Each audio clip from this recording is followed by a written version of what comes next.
So let us see as look at the next sum. In a factory the number of labor, जितने labours थे वो decrease हो गए 9 से 8, मतलब पहले 9 थे तो अभी 8 हो गए.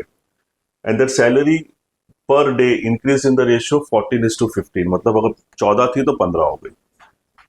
अगर टोटल वेजेस देखें which is number of labour into salary per day, तो वो 600 से रिड्यूस हो गई because of that effect. Then find the present day salary.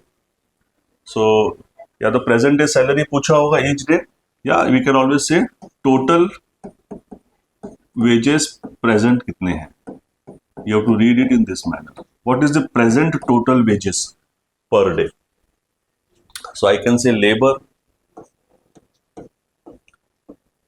from 9 it became 8, from salary per day became 14 to 15. So total wages per day 14 into 9 126, 15 into 8 120. तो 126 से 166 से reduce हो गए, जिसकी वैल्यू 6000 दे रखी है, तो 1 की वैल्यू 1000. अब प्रेजेंट टोटल वेजेस पूछा है, तो present total wages is after decrease, तो 120 है, तो 120 की value 120 into 1000 120,000 which is 1,20,000 rupees. So 1,20,000 is the right answer. Okay. The ratio of incomes of Ajay and Beena is 5:4 and the ratio of their expenditure is 6:5. If the ratio of the savings is 7:5, what percentage of his income does Ajay save? So see, understand, यहाँ पर कोई values नहीं दी हुई है, तो हम ratios को ही value समझ लेंगे और उसी हिसाब से सम करेंगे. एंड यहाँ पर सपोज इनका जो इनकम है अजय और बीना का, वो 5:4 है. And the ratio of their expenditure is 6:5. और हम बोल सकते हैं कि he is saving 7 and she is saving 5. तो अजय अपने इनकम का कितना परसेंटेज सेव कर रहा है, तो क्रॉस प्रोडक्ट लगाएंगे. 25 रेशियो का जो क्रॉस प्रोडक्ट है उसका डिफरेंस कितना है, 25 - 24 1, और 30 और 35 इसका 5 है वैल्यू का, तो एक की वैल्यू 5 है, मतलब इसकी इनकम 25 हुई रहेगी और इसकी इनकम 20 हुई रहेगी.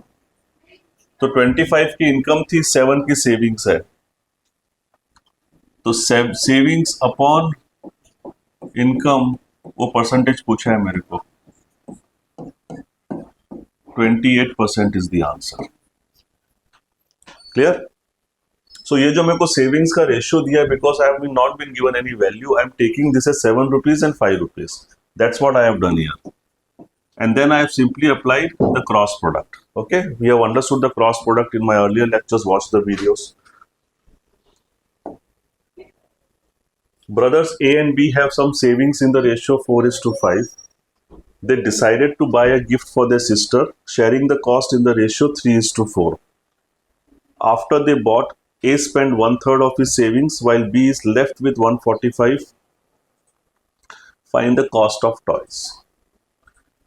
So we have A and B. तो उनके पास कुछ सेविंग्स थी पहले की, तो मतलब अपन सोच रहे थे कि उनका बजट था उतना, कि उनके पास जो बजट था अपनी सिस्टर के लिए खरीदने के लिए, वो बजट का जो अमाउंट था वो रेशियो उनके पास 4:5 में है. And then they decided to buy the gift, which means उनका जो एक्सपेंस है, उन्होंने गिफ्ट का एक्सपेंस जो है, they have shared in the ratio 3:4. Now this A has spent 1/3 of his savings. 1/3 of his savings मतलब 1/3 ऑफ हिज बजट. सो ए की जो सेविंग्स है, ए का जो एक्सपेंस है, वो 1/3 ऑफ द बजट है, मतलब उसकी जो सेविंग्स है वो 2/3 ऑफ द बजट होनी चाहिए, है ना. एक्सपेंस अगर 1/3 ऑफ द बजट है तो सेविंग्स 2/3 होनी चाहिए. एक 1/3 स्पेंड कर दिया तो 2/3 सेव किया. सो कितनी होनी चाहिए सेविंग्स ए की, 2/3 of budget. Budget is was 4, तो 8/3 होनी चाहिए. तो इसकी जो सेविंग्स है यहां पर 8/3 होनी चाहिए, और इसने बचाया है 145 rupees is finally left with him, B is left with 145 rupees. But अभी 4 - 3 तो 1 आ रहा है ना, 8/3 कहाँ आ रहा है? बिकॉज जो सम में मेरे को दिया है उसके हिसाब से तो सेविंग्स 1 आ रही है, बट 8/3 होनी चाहिए।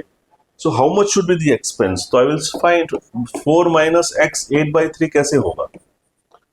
4 - 8/3 को मैं x बनाऊंगा, तो 12 - 8 4/3x होना चाहिए, मतलब इसकी वैल्यू 4/3 होनी चाहिए। बट ये 3 को मैं 4/3 कैसे बनाऊं? मैं इसको 4/9 से मल्टीप्लाई करूंगा, तो वो 4/3 बन जाएगा। तो इसको भी मैं 4/9 से मल्टीप्लाई करूंगा कि नहीं करूंगा? Now everything is same. इसकी सेविंग्स 8/3 हो गई, which is 1/3 2/3 of the budget, और इसकी सेविंग्स कितनी होगी? 5 - 16/9 which is given as 145 rupees, है ना। इसकी सेविंग्स 5 - 16/9 है, जो 145 रुपीज है, वैल्यू दी हुई है मेरे को। तो 45 - 16 is 29/9 corresponds to 145, right? So this is what I found finally, कि the value of 29/9 is 145 because B के पास finally 5 - 16/9 इतना बचा है।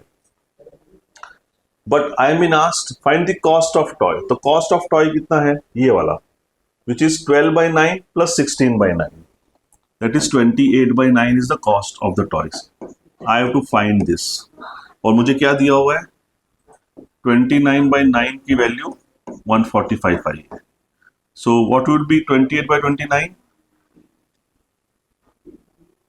It will be 28/29 upon 29/9 into 145। 9 और 9 कट जाएगा, ये 29 145 से 5 में जाएगा, 28 into 5 is 140। तो cost of the toy should be 140। Very interesting sum. So what they had done, they had budget of 4:5, they spend in the ratio 3:4, but इसका जो savings होना चाहिए था वो नहीं, he spent 1/3 of his budget, तो 1/3 of the budget spend किया, मतलब 2/3 save किया होगा, तो इसका savings कितना होना चाहिए? 2/3 of the budget, मतलब 8/3 होना चाहिए, but it is not 8/3, it is coming as 1। to make it 8/3, what should be this? This should be 12/9, तो इसको 4/9 से करना पड़ा, तो इसको भी 4/9 से कर दिया। तो इसका बजट 5 था, इसने स्पेंड 16/9 किया, तो सेव कितना किया? 29/9। बट 29/9 कितना वैल्यू दे रखा है? 145 बी के पास है, तो 29/9 की वैल्यू 145 है। मेरे को कितना कॉस्ट था? कॉस्ट कितना था? 12/9 प्लस 16/9, 28/9, तो 28/9 की वैल्यू निकाली 140। Okay, hello students, this is Alok Gupta, your mathematics mentor and coach at Khyati's EdTech. So I have brought a lot of problems around 120, 130 on ratio and proportion. Please go through it, and if you have any queries, please get in touch with me on WhatsApp or subscribe to my YouTube channel. I'll be getting motivated and I will come with more and more such concepts in near future. Thank you so much.